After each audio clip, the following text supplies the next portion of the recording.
반갑습니다 여러분. 핀프테자이트에 오신 것을 환영합니다. 자, 2채널 영상을 찍어보려고 오늘 오전에 패드를 챙겨와서 여기 사각에다가 딱 하나 놓고 찍어야지 했는데 늦어가지고 후다닥 나오면서 나중에 알게 됐습니다. 자, 그래도 원채널 괜찮으시죠? 제가 지난주에 말씀드렸다시피 좀 성실하게 찍고자 연속해서 이렇게 2주 연속 영상을 만들게 되었습니다. 댓글 보니까 어느 분께서 하모닉스에 대해서 알고 싶다, 하모닉스에 대해 알려주세요 해서 바로 저거야, 재밌는 주제다 해서 오늘은 하모닉스의 모든 것, 하모닉스에 대해서 알아보는 시간을 가지도록 하겠습니다. 자, 하모닉스는 크게 두 종류가 있습니다. 자연 하모닉스와 인위적인 인공 하모닉스. 전자를 영어로 내추럴 하모닉스라고 하고 후자를 아티피셜 하모닉스라고 해요. 요새 뭐 AI, 아티피셜 인텔리전스, 인공지능 많이 얘기하는 인위적인 하모닉스라고도 하는데 저는 여기서 편의상 인공 하모닉이라고 얘기를 할게요. 인위적인 하모닉스. 자연 하모닉스는 여러분 이게 사실은 한 학기가 굉장히 과학이 많이 담겨 있는 그런 예술품입니다. 현도 사실은 어떤 비율에 따라서, 특정한 배율에 따라서 손가락을 대는 것에 따라 누르는 게 아니라 살갗만 살짝 대는 것에 의해서 그런 높은 음정 소리가 들려요. 예를 들어서 요 도솔레라 같은 음정을 옆으로 그냥 살갗만 대보면 솔레라미가 되네요. 그죠? 그 줄에 높은 소리가 난다. 그죠? 4번 같은 경우도 레라미시도 되는 것에 따라서 높은 음정 소리가 들립니다. 사실 우리 대부분에게 하모닉스를 처음 경험해보게 되는 건 3포지션에서, 서드 포지션에서 4번인 것 같아요. 4번으로 여기를 할 때 우리가 많이 하모닉스를 처음으로 접해보게 되는데, 여러분들께서 내추럴 하모닉스를 할 때 제가 몇 가지 주의를 드리고 싶은 건, 첫 번째는 1, 2, 3번으로 내추럴 하모닉스를 하시게 되는 경우에는 상관이 없지만 그냥 원래 짚는 손 모양에서 살짝만 대면 살짝 되는 것으로 바꾸시면 되지만, 4번을 하실 때는 특히 서드 포지션에서 우리가 사실은 짚으면 이렇게 이런 형태가 되잖아요. 근데 또 어떤 일부의 학생들은 여기서 살짝만 대라고 했으니까 이 모양을 유지하면서 이렇게 하모닉스를 하려고 하시는데 잘못됐다고 생각합니다. 하모닉스를 4번으로 여러분들이 서드 포지션이나 좀 높은 곳에서 하실 때는 과감하게 새끼손가락을 좀 펴주세요. 4번에 대한 이야기입니다. 다른 손가락들을 피라는 얘기가 아니고, 4번은 그래서 여러분들이 이렇게 꼭 그 음정을 짚는 위치에서 살짝만 된다고 생각하실 게 아니라 4번을 피셔서 좀 더 손가락의 아랫부분이 돼도 되니까 손가락을 편 상태에서 자연스럽게 내추럴 하모닉스가 나오는 위치를 찾으셨으면 좋겠어요. 내추럴 하모닉스에 대해서 제가 좀 말씀드리고 싶은 또 중요한 예 중에 하나는, 예를 들어 그런 생쌍 바이올린 협주곡 3번 3악장의 시작을 보면 이런 부분이 있잖아요.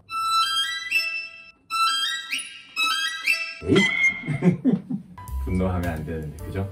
하모닉스가 굉장히 휘파람처럼 울리려면 여러분 줄을 손가락이 잡고 계시면 안 되고 줄이 손가락을 벗어나야 돼요. 만약에 우리 손가락을 비행기라고 생각하시고 이 줄 혹은 지판을, 자꾸 연병장이 아닌데 활주로, 죄송합니다, 활주로라고 생각하시면 비행기가 활주로를 이륙한다고 생각해 주세요. 그 얘기는 비행기가 활주로를 박차고 날아오르셔야 되듯이 여러분의 손가락이 줄을 잡고 있으면, 줄에서 손가락이 떨어지지 않으면 여러분들이 아무리 스트라디바리우스를 가지고 있다고 해도 줄이 울리지 못하기 때문에 그렇게 울리는 소리를 낼 수가 없어요. 자, 지금 들으셨다시피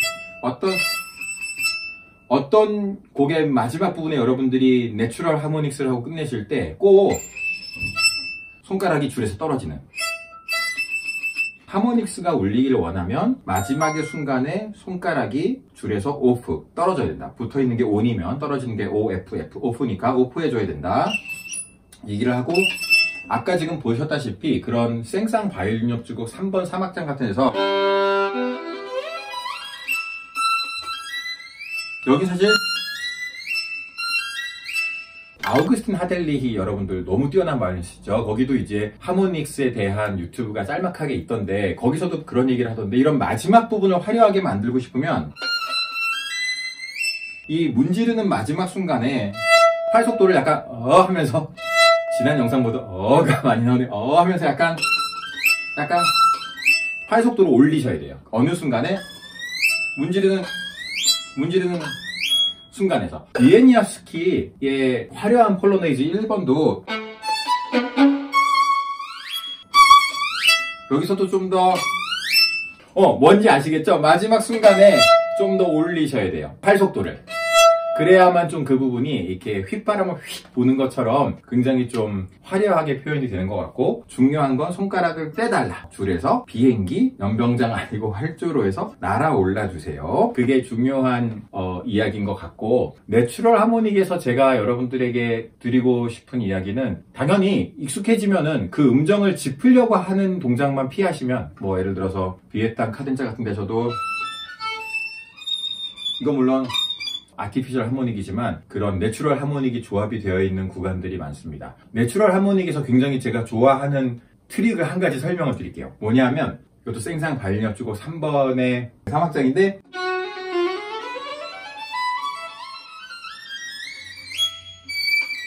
죄송해요. 하고 무슨 말이냐면, 여기서 미를 원래 하모닉으로 하게 아마 처리가 돼 있을 거예요. 1이든 4든 하고 넘어가게 돼 있는데, 여러분들 이거 정말 중요한 얘기예요. 빠르게 내려가는, 하행하는 스케일에서 개방선 0을 쓰시면 높은 미 소리가 나요. 그래서 그 트릭을 이용해서 내려오시면 되게 편한 게,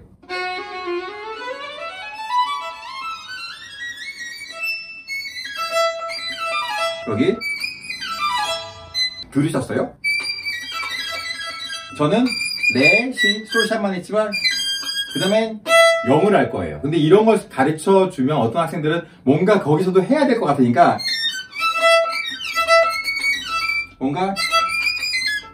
뭔가를 하려고 하는데, 그러지 말고 연습할 때는 제 말을 믿으시고 그냥 미 소리가 나도 되니까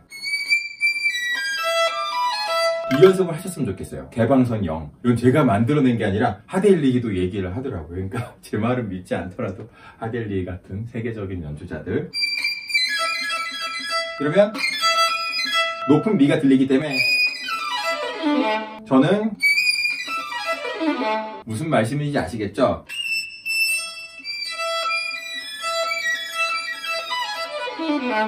빠르게 하행하는 스케일에서, 내려가는 스케일에서 개방선 0을 그냥 과감하게 쓰세요. 그러면 높은 미가 휘슬처럼 울려주기 때문에 꼭 그 미의 실제 실음을 짚으려 하지 않으셔도 되고, 이건 많은 프로페셔널한 바이올리니스트들이 굉장히 많이 사용하는 굉장히 편한 방법이에요. 그 다음에 우리가 내려올 수 있기 때문에 알고 계셨으면 좋겠고, 자, 이제부터 이제 인공 하모닉스, 아티피셜 하모닉스. 빠르게 제가 정리해서 말씀드리자면, 우리가 아티피셜 하모닉스에서 많이 나오는 경우는 이제 사도, 완전 사도라고 하죠. 그 소리를 하모닉스로 내고 싶은 소리의 음정을 밑에 실제 음을 잘 짚으시고, 거기에 완전 사도 위에 4번 손가락이 주로 되겠는데, 4번을 짚으시면 1번에 해당하는 음정이 들립니다.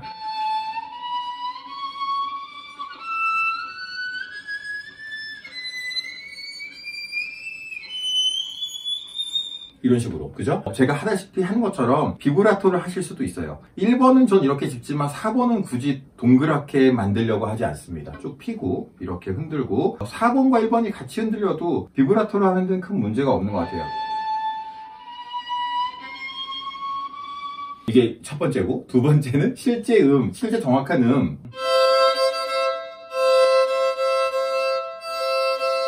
그 음보다 하모닉은 실제로 약간 낮게 들리는 것 같아서, 저는 학생들에게 인공 하모닉을 할 때는 낮아지지 않게 조심해라. 뭐 일부러 올리란 얘기는 아니지만 낮아지지 않게 조심해줘. 음정이 낮아지지 않게 조심해줘 라는 얘기를 합니다.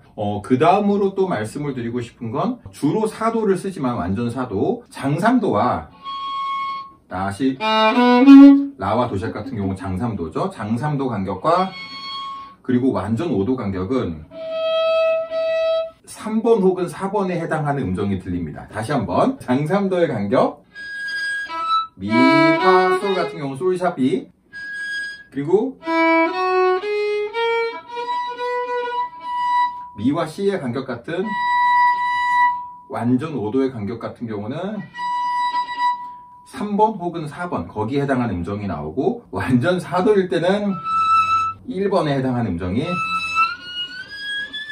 나온다라는 거. 이게 어려워. 차르다시가 대표적이잖아요, 여러분들. 그죠? 물론 자연 하모닉도 중간중간 섞여 있지만, 이런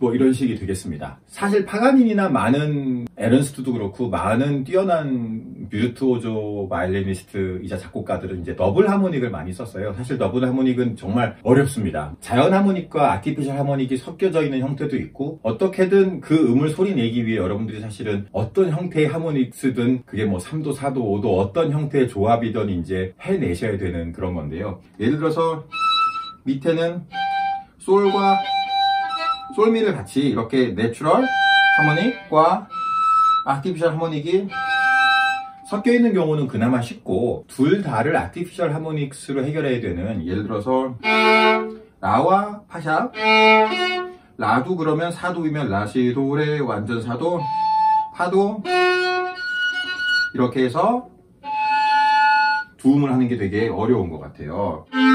이런 데도 도라 같은 음정을 둘 다를 완전 사도로 만들어서 소리를 내는 게 사실 어려운 것 같습니다. 칼플래시 스케일의 모든 조의 11번을 보면 더블 하모닉이 나와요. 물론 말씀드렸다시피 내추럴 하모닉스와 아티피셜 하모닉스가 섞여 있는 형태도 있고, 드물게 내추럴만 하게 돼 있는 경우도 있지만, 많은 경우에 둘 다 이제 인공 하모닉스를 해주셔야 되는 경우가 많은데, 11번을 하는 좋은 팁을 제가 하나 설명을 드리자면, 그 자리의 위치를 알기 위해 하나씩 해보실 수는 있어요. 예를 들어서 제가 아까 보여드렸던 라와 파샵의 각각을 완전 사도로, 이제 1, 4로 안 하고 1, 3으로 해야 돼요. 왜냐면 손가락이 4개밖에 못 쓰니까 하나는 사도를 1, 3으로 하고 하나는 사도를 2, 4로 하는 거예요. 그죠? 근데 이제 여러분이 음정의 위치를 알기 위해서 하나씩 해볼 수는 있지만, 결국은 해내야 되는 건 이 코드를 잡고 이 하모닉스를 한 번에 소리 내야 되기 때문에, 위치를 체크하고 싶어서 하나씩 해보는 건 괜찮지만, 더블 하모닉스를 연습하실 땐 반드시 동시에 소리 내는 연습을 해주세요. 저라면 차라리 시름을 먼저 그냥 소리 내보고 그 1, 2번의 위치를 견고하게 잘 연습을 해주시고, 그 다음에는 어렵지만, 아니 한 개도 소리가 안 나는데 어떻게 두 개를 소리 내라는 거야? 뭐 어떻게 하라는 거야? 라고 하실지 모르지만, 실제로 아무리 하나씩 연습하고 두 개를 해보셔봐야 위치가 미묘하게 틀어지거든요. 그리고 막상 둘을 동시에 잡았을 때의 그 감각과 위치가 굉장히 중요하기 때문에, 더블 하모닉스를 연습하신다면 저는 정말로 동시에 연습을 많이 하라는 이야기들을 학생들한테 많이 합니다. 왜? 하나씩 해서 두 개를 더하는 방법이 통할 수도 있겠지만, 또 많은 경우에는 그렇게 해서 다시 둘을 합쳤을 때 소리가 안 나는 경우를 저도 많이 겪었고, 그렇게 해서 좀 어려움을 겪는 학생들을 많이 봐서 처음부터 차라리 두 개씩 연습을 하는 게, 그러면서 소리가 나는 위치와 모양을 기억하고 찾는 것이 좋지 않나 하는 생각이 듭니다. 자, 어쨌든 하모닉스에 대해 많은 이야기를 드렸는데, 마지막 꿀팁! 중요한 얘기를 안 드렸다. 소리가 되게 열이기 때문에 화를 우리가 하고 소리를 내기 쉬운데, 하모닉스는 정작 여러분 많은 경우에 브릿지 가까이, 우리가 폰티첼로라고 하는 듣기 싫은 좀 메탈릭한 소리와 좀 거친 소리가 나는 좀 브릿지 가까이에서, 그리고 무게를 실었을 때 오히려 훨씬 더 소리가 잘 나요. 브릿지 가까이에서 오히려 무게를 싣고 좀 더 소리는 굉장히 갸냘프지만, 여러분들이 오히려 브릿지 가까이서 강하게 좀 화를 쓰실 때, 무게를 충분히 실었을 때 오히려 발음이 분명하게 된다라는 얘기를 드리고 싶습니다. 워낙에 아티피셜 하모닉스는 감각적인 부분도 많고 미세하게 조정해야 되는, 그냥 정말 어디 교과서나 책에 써있는 말로 배울 수가 없는 그런 감에 의한 게 많기 때문에, 내추럴 하모닉스와 달리 여러분들이 좀 많이 실험을 해보시고 연습을 해보시면 좋지 않을까 하는 생각이 듭니다. 자, 오늘도 중앙부 1, 2 감사합니다. 구독과 좋아요 부탁드리고 또 만나요. 바이바이.